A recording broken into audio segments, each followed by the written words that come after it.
So today the topic is deaf child. Hearing loss can be defined as children with more than 90-degree hearing loss or total deafness who fail to develop speech, and they have been termed as deaf mute. There are different causes for hearing loss. One is congenital. The various reasons for congenital hearing loss are environmental and genetic. So 40% are because of the environmental causes like CMV, rubella, head trauma, ototoxicity, and 60% is because of genetic. Out of genetic, 30% is syndromic and 70% is non-syndromic. So what we have to remember out of all this is that majority of it is because of non-syndromic, and again 80% is autosomal recessive. So I repeat, 70% is non-syndromic and 80% of it is autosomal recessive. So syndromic hearing loss forms 1/3, non-syndromic hearing loss forms 2/3, out of which maximum is recessive. Syndromic is again different syndromes are Pendred, Usher, Bronchiotorhinal, Waardenburg, Jervell-Lange, Nielsen, Alport, and Charge Association. Pendred is associated with hypothyroidism. Usher's is associated with eye abnormalities. Bronchiotorhinal, as the name suggests, with the renal.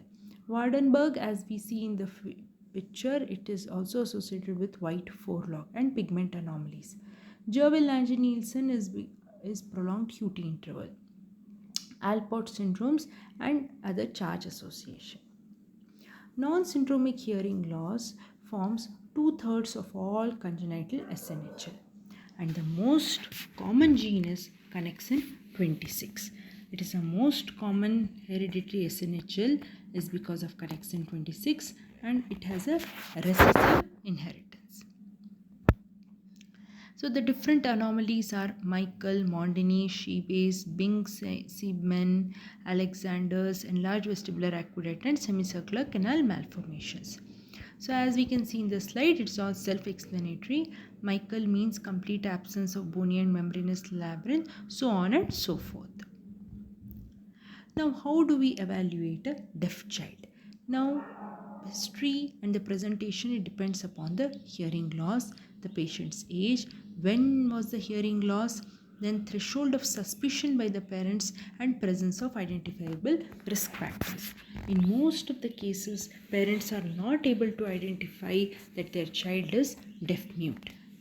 People have come with almost 3 years of age, and parents have not been able to identify that their child is deaf mute.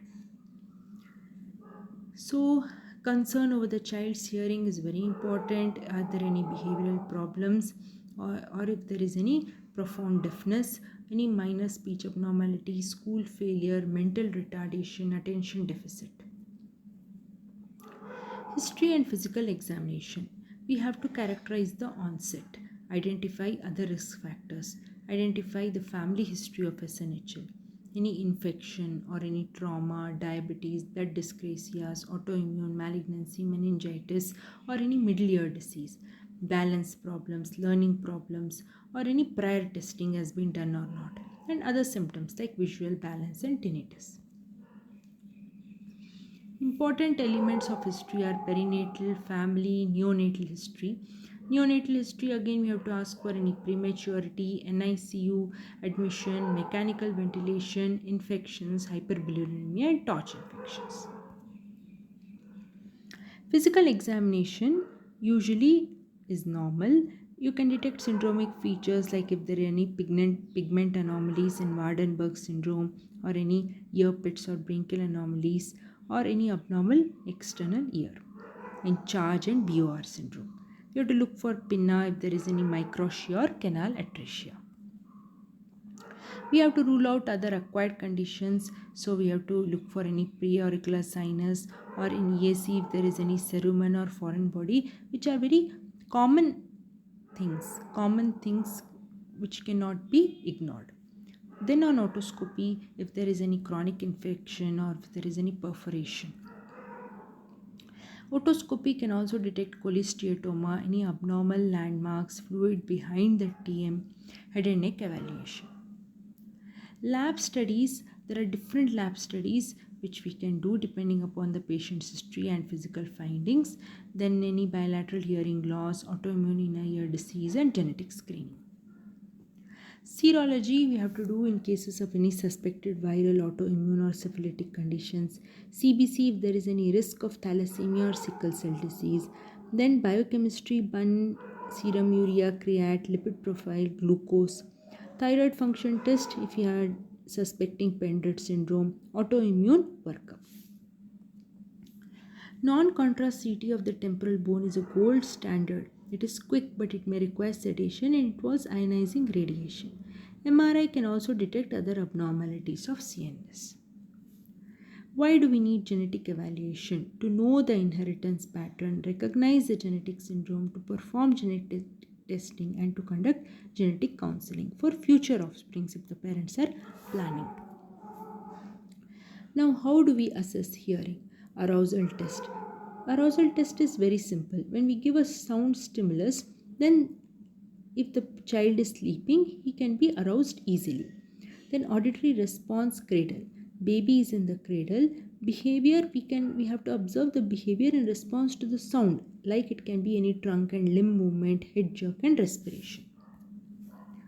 Behavioral observation audiometry is done at the age of 0 to 6 months. You give a sound stimulus, then you have to look for the response. If there is any change in behavior, like child becomes alert, if there is any widening of the eyes or arousal from the sleep. Oropalpebral reflex, Morose reflex, cessation reflex, they all can be done at the age less than 6 months. Infant distraction test. Now this we can do between 6 to 18 months of age. We present a sound and the head is turned to locate the source of the sound. That is the normal response. Visual reinforcement audiometry is done at the age of 6 to 36 months and then it's a conditioning technique. Child is trained to look for an auditory stimulus by turning the head and it is reinforced by a flashing light or a toy, as you can see in the picture. Performance testing is done at the age of 2 to 5 years and it is done, a child is conditioned to wait for a sound and then he has to respond, and then he has to respond with some play activity like putting the ball into the basket or something like that. Pure tone audiometry we all know, and that can be done after the age of 3 years. And this is to differentiate conductive and sensory neural hearing loss. Methods of screening: autoacoustic emission and AABR. What is autoacoustic emission? The principle is there is a response of outer hair cells to the acoustic stimulus, and this response we are measuring and monitoring. This will assess the cochlear integrity and it's a fast test for normal preneural cochlear function. We just put a probe into the external auditory canal, then a click stimulus is delivered, and then whatever response OE is generated by the cochlea, and that response is measured using a microphone. So the test result is either in the form of pass or fail.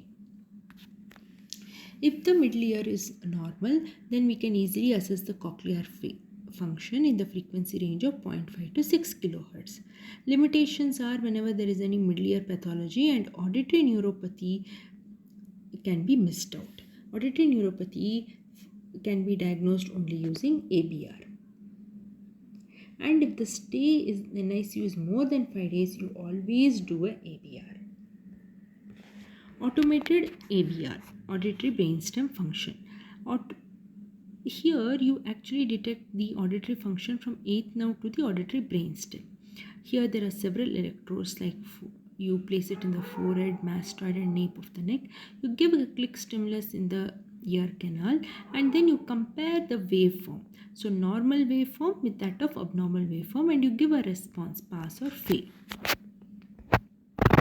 Advantages is that it can be done with the background noise. Disadvantage is that it requires increased preparation. Follow-up testing: infants who do not pass at the first attempt, you have to follow them up at 1 month interval.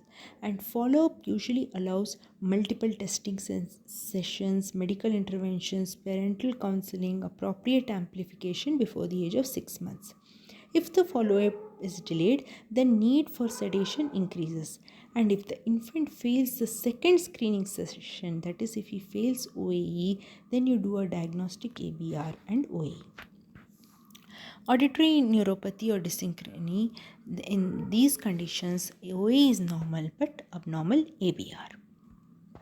Now, what are the treatment principles? You have to identify, prevent, treat the associated disorders. Auditory rehabilitation can be done using hearing aids, cochlear implant, or educational intervention. You have to treat associated disorders like meningitis, vaccination have to be given. You have to treat arrhythmias, you have to treat thyroid disease. Then you have to manage meningitis using steroids, and sudden SNHL can be managed using high dose steroids and antivirals. So deafness is a heavy social and economic burden on the individual and family. That's why it has to be dealt with very sympathetically, and we have to give subsequent management like appropriate hearing aid selection and promotion of language and communication skill. Surgical management can be given for some cases of conductive hearing loss if there is any persistent chronic or recurrent otitis media or cholesteatoma. BAHA can be given in cases of microtia, anotia, and SNHL cannot be treated with surgical means other than cochlear implant.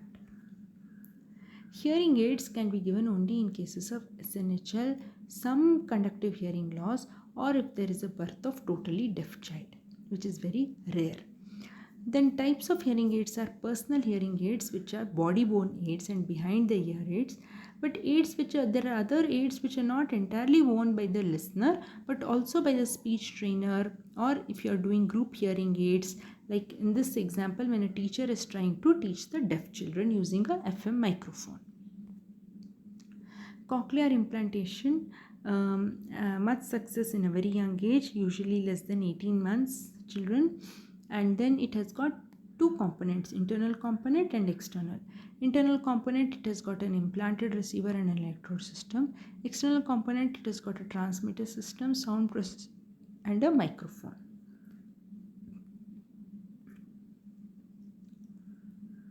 Communication methods in the education of deaf children, they involve speech and lip reading, finger spelling, like different hand shapes in different positions can be used, which can be kept near the speaker's mouth to enable speech discrimination.